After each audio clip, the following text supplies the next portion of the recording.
Hey, welcome to the Drewster's Dojo. So I'm here in Manhattan. I'm on a class trip actually. We just left the Indian Museum, American Indian Museum, and not just the American, it's like the Americas. Indians from North America, South America. Very interesting. So I'm here in Lower Manhattan, and come to find out, even in this exhibit, the way the name Manhattan came about is because the native Indians to this area used to call this Manhattan. Pretty cool. So now it's Manhattan. But yeah, these Indians here got jerked. Sold it to the Dutch for 24 bucks. Anyway, moving on. What I want to talk about today is specifically also because I was just here looking at the Native American artifacts, is the warrior spirit. Harnessing the warrior spirit. So let's just take a little walk around somewhere in the park right now. The kids are having lunch. They're being monitored. But yeah, harnessing that warrior spirit. In those days, I mean, they had a tough life. You had to go get your food. You had to battle the elements. I mean, we're so soft these days. In retro, in comparison, we're hungry. I was hungry. I just got me a hot dog, mustard and onions. You know, we're cold. Hey, I'm just gonna buy a jacket. No, in those days, you wanted a jacket. Go kill the deer, skin him, take his hide. You want a blanket? Same thing. Oh, people want to take your crops. Time to fight. So we've lost something in our advancement of society, in my opinion. But we still have that innately within us. That flight or flight part of the brain, that's still there. And once again, martial arts provides the vehicle to harness that warrior spirit and keep it alive. You see it in the UFC, which I will talk about a little bit later, about this coming fight night, Saturday. And once again, flyweight is going to be the co-main event. I'll get to that. But moving along about that warrior spirit, and like my last video I was saying, get your kid in martial arts early. Early. This way they could get that warrior spirit, and not just about fighting and beating someone up, but also about in life. When things get hard, and things will get hard. If you're alive, you've experienced something difficult, whether it's a death, financial burden, whatever, maybe getting bullied. But that is a fact, that you're going to experience something difficult in life. And yeah, that warrior spirit can be used to, hey, I'm going to get through this. I'm going to face this. I'm going to do what I have to do to overcome this. And once again, martial arts provides that vehicle. No matter which art it is, karate, taekwondo, jiu-jitsu, muay thai, there's some that harness it more than others that you really got to dig deep. Wrestling in particular. Wrestling training? Like, there's this little saying now. If a kid is soft, bring him to Dagestan. 2-3 years, forget. I love that. They train hard like animals. So, there's a lot of people out here today. Well, we're in the city, so there always is. There's actually a line right here. This is by Wall Street also. There's a line to take a picture next to that bull. I'm gonna try to get as close as I can to it. And you can see the bull. Stock market. I made a little money off of crypto today. Yeah, a big 50 bucks profit, but that's okay. I take it. Rather be in the green than in the red. So hang out. Let me get close to this bull here. I'll turn around. Oh, the phones, folks. And there goes the bull. That's the bull's ass, but let me see if I see his face. I don't want to run over anyone. Excuse me.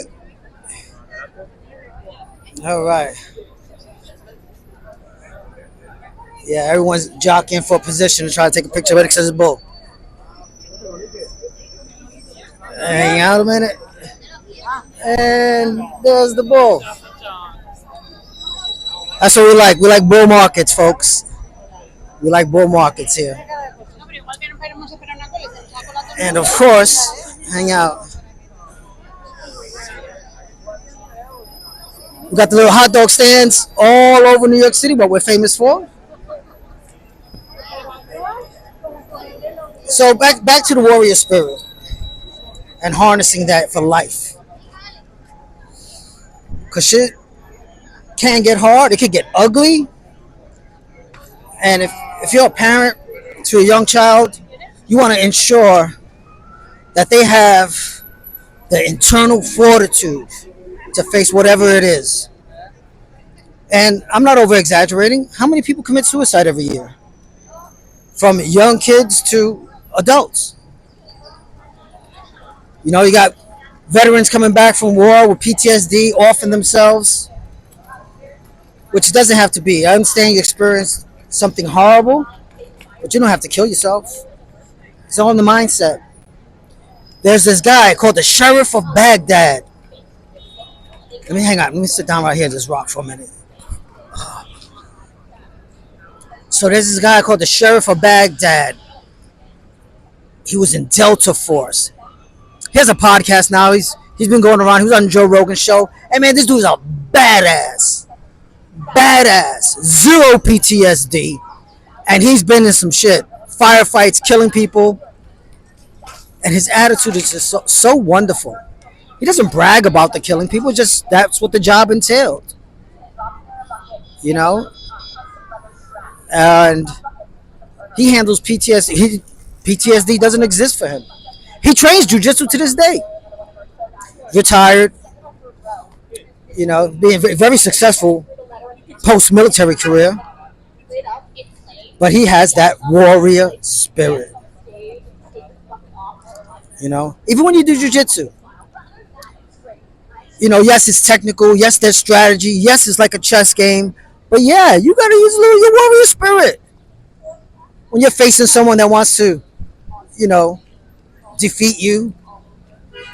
So yeah, you got to dig deep. And maybe they're bigger than you. In my case, most of my opponents are bigger than me. You know? But yeah, the warrior spirit, folks. Embrace it. There's some American Indian movies about Indians that I really love. Dances with Wolves with Kevin Costner. Amazing. Amazing film. The beauty of they show the beauty of that culture. You know? Also Apocalypto.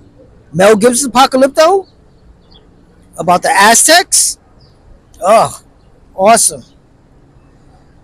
And I've always felt this way, that if I were to die, if I could, and there's a heaven, or we go back in time, or I would like to go back in time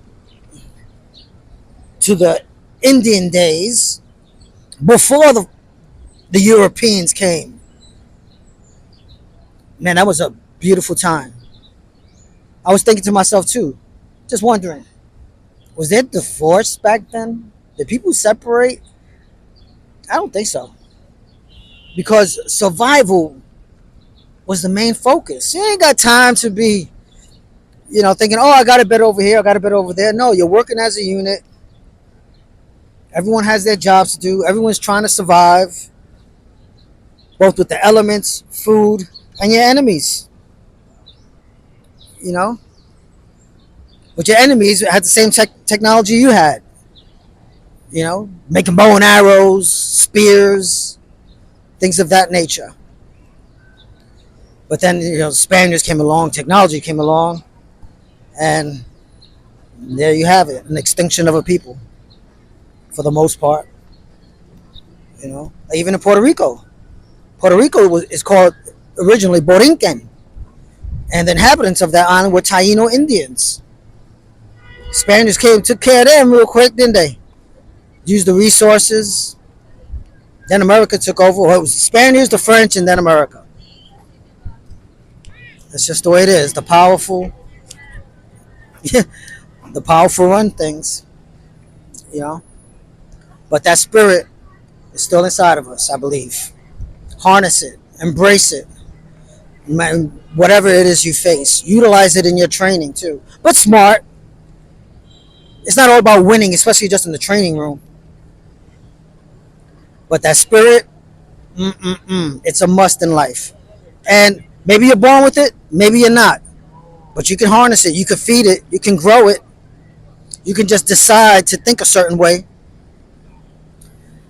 So that's my little spiel on the warrior spirit and the American Indians. Love that culture.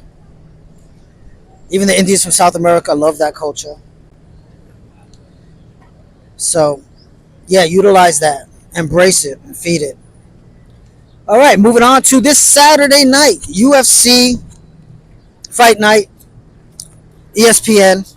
So the co-main event was originally supposed to be a flyweight event.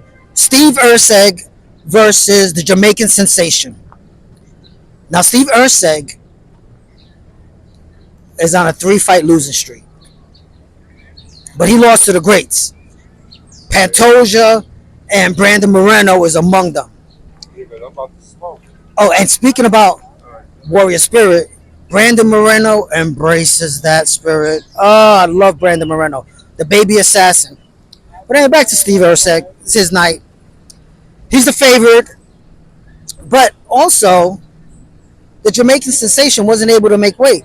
So they agreed to make it a bantam weight fight. So this is going to be fought at 135 pounds. I was watching a video of an interview with Steve Erceg on the MMA Junkie. And he's the heavily favored. He seems hungry. I would like to see something from him. Not the most exciting individual, but he knows that his back's up against the wall with a 3-fight losing streak. Currently, he's ranked number 6. No, excuse me. He's ranked number 10. I'm sorry. He's ranked number 10. And you just can't lose fights like that. He says he feels like he's fighting for his contract, so I expect to see something from him. And last week, the main event was a flyweight fight. So Tatsura moved up from number 6 to number 5. Right, so that's good. Erceg has the skills. I think he has the fire now. Let's see what he brings. He's from Australia. I believe they're fighting in Vegas. Jamaican Sensation. Yeah, well, his ground game and all that. I think Erceg is a little more complete. Looking forward to that. So there you go, folks. I want to keep this a little short. Well, I went a little over my normal limit. But it's a beautiful day here in New York. Hope you guys having a good one. And if you're not, dig deep. You'll get through it no matter what. Don't ask for, less problems. Ask for broader shoulders. All right, folks. Thank you for listening to your Juice's Dojo. Peace. And never say die.